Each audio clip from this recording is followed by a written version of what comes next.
Welcome to the weekly market recap with SA Securities. Let's take a look at some of the latest developments in the Sri Lankan economy and financial markets.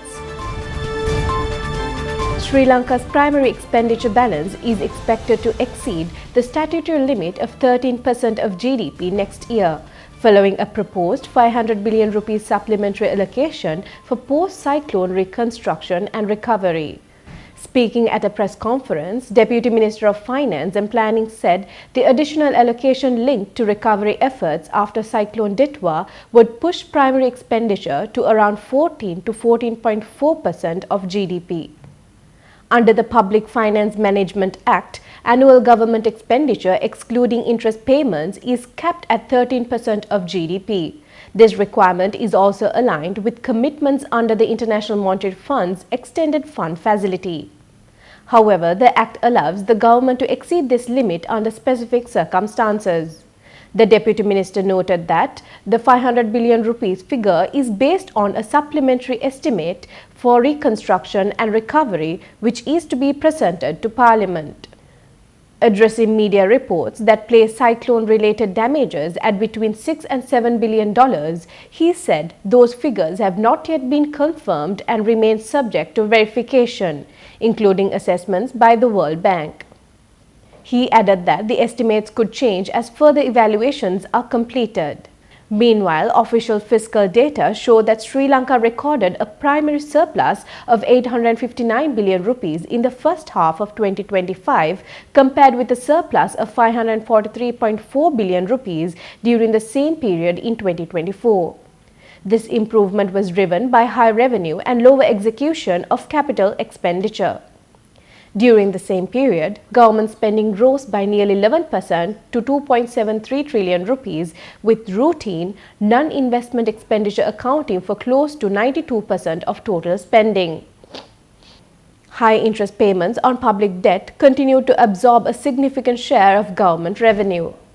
Earlier projections had indicated that Sri Lanka could meet the 13% primary expenditure target by 2026, with estimates placing it slightly below that threshold. This path was aligned with the broader objective of reducing state debt to below 95% of GDP by 2032. The latest developments, however, suggest that post-cyclone recovery needs may temporarily alter that fiscal trajectory. The Asian Development Bank has raised its 2025 growth forecast for economies in developing Asia and the Pacific, pointing to stronger momentum across the region.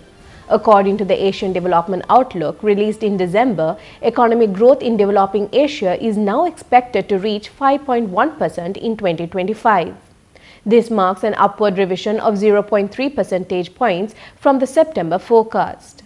The improvement is attributed mainly to stronger than expected growth in India, supported by robust domestic consumption. In addition, high-income technology exporting economies in the region have delivered solid export performance, contributing to the overall upgrade. Looking ahead to 2026, the growth forecast has also been revised slightly higher by 0.1 percentage points. The report notes that reduced trade uncertainty following the conclusion of several trade agreements has supported this outlook. Despite these upgrades, the ADB expects regional growth to moderate to 4.6% next year. This slowdown is largely linked to high tariffs imposed by the United States and weaker global economic activity. On the inflation front, price pressures in developing Asia are expected to ease further. Inflation is now forecast at 1.6% in 2025, slightly lower than earlier projections, mainly reflecting lower than anticipated food inflation in India. The inflation outlook for 2026 remains unchanged at 2.1%. Meanwhile, the ADB has also upgraded its economic growth forecast for Sri Lanka, citing a robust recovery. The report highlights strong private sector credit growth, resilient consumer spending, and improved investor confidence as key drivers of this rebound. However, the outlook carries a note of caution. The ADB warns that Sri Lanka's growth momentum could be affected by the impact of Cyclone Ditwa, which struck on November 28, 2025. The full economic cost of the disaster has yet to be assessed. Even so, the growth trend is expected to extend into 2026. The ADB has revised Sri Lanka's GDP forecast for that year upward as well, supported by planned infrastructure investments and favorable business sentiment.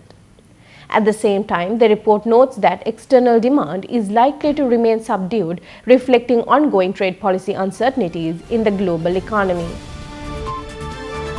Sri Lanka's construction sector has recorded a strong double-digit expansion in the third quarter of 2025, reinforcing its recovery and supporting wider economic activity. According to professional estimates released by the Department of Census and Statistics, the construction industry grew by 12.2% during the quarter ending September. In value terms, the sector generated nearly 500 billion rupees in gross value added at current prices. This accounted for 6% of the country's total gross domestic product during the period. Measured in real terms, at constant 2015 prices, construction sector value addition rose to over 253 billion rupees, marking a clear improvement from the same quarter a year earlier. The Department of Census and Statistics noted that this growth was supported by improved availability of key construction materials. Cement supply increased by almost 18% during the quarter, signaling stronger on-ground activity. At the same time, input costs rose at a moderate pace. The construction cost index compiled by the Construction Industry Development Authority increased by 3 points during the period. The construction upswing also spilled over into upstream industries. Mining of construction materials expanded by nearly 18% and accounted for the majority of value added in the mining and quarrying sector.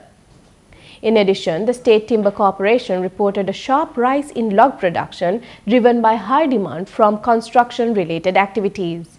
The momentum in construction further supported related service sectors. Real estate activities, including ownership of dwellings, recorded growth of 3.5% in the third quarter, contributing significantly to economic output.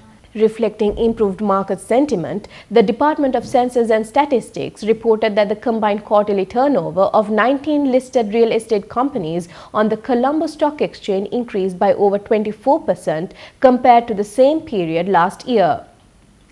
Demand for professional expertise also picked up alongside new developments. The professional services sector, which includes architectural, engineering, legal and accounting services, expanded by nearly 4% during the quarter, supported by increased consultation needs from developers. Looking at the broader picture, construction activity has remained positive throughout the year. For the first 9 months of 2025, the sector recorded growth of over 10% and contributed more than 1 trillion rupees to the national economy. Real estate and professional services also maintained steady growth during the same period, underlying the construction sector's role as a key driver of Sri Lanka's economic recovery. Private sector borrowing in Sri Lanka has surged to a new record in October, signaling strong credit momentum across the economy. According to the latest data released by the Central Bank of Sri Lanka, private sector borrowings rose sharply to just over 246 billion rupees during the month. This marked the highest monthly increase recorded so far this year and pushed the total outstanding private sector credit stock to nearly 9.8 trillion rupees. On a year-on-year basis, outstanding private sector borrowings expanded by over 24%, highlighting sustained demand for credit. October's figure followed strong borrowing levels in the previous 2 months, with September and August also recording elevated credit growth. Central bank data shows that credit extended by the domestic banking sector to the private sector in October amounted to almost 248 billion rupees.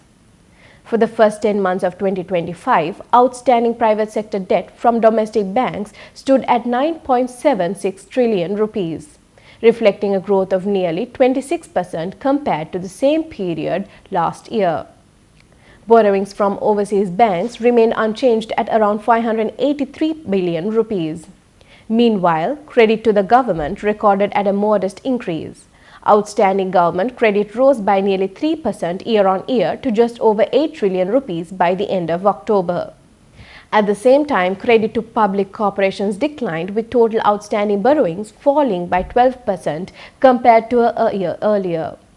Looking ahead, private sector credit growth for November is also expected to remain encouraging. However, the full impact of Cyclone Ditwa on borrowing trends is likely to become clearer only in the coming months.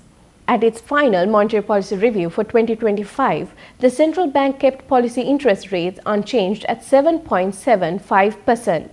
The governor noted at the time that there was still room for future rate easing, supported by strong monetary reserve and fiscal buffers, although those remarks were made before the cyclone affected by the island. Following the cyclone, the central bank indicated that supply chain disruptions could cause a temporary rise in inflation to around 3%. However, inflation is expected to return to its normal path once disruptions ease.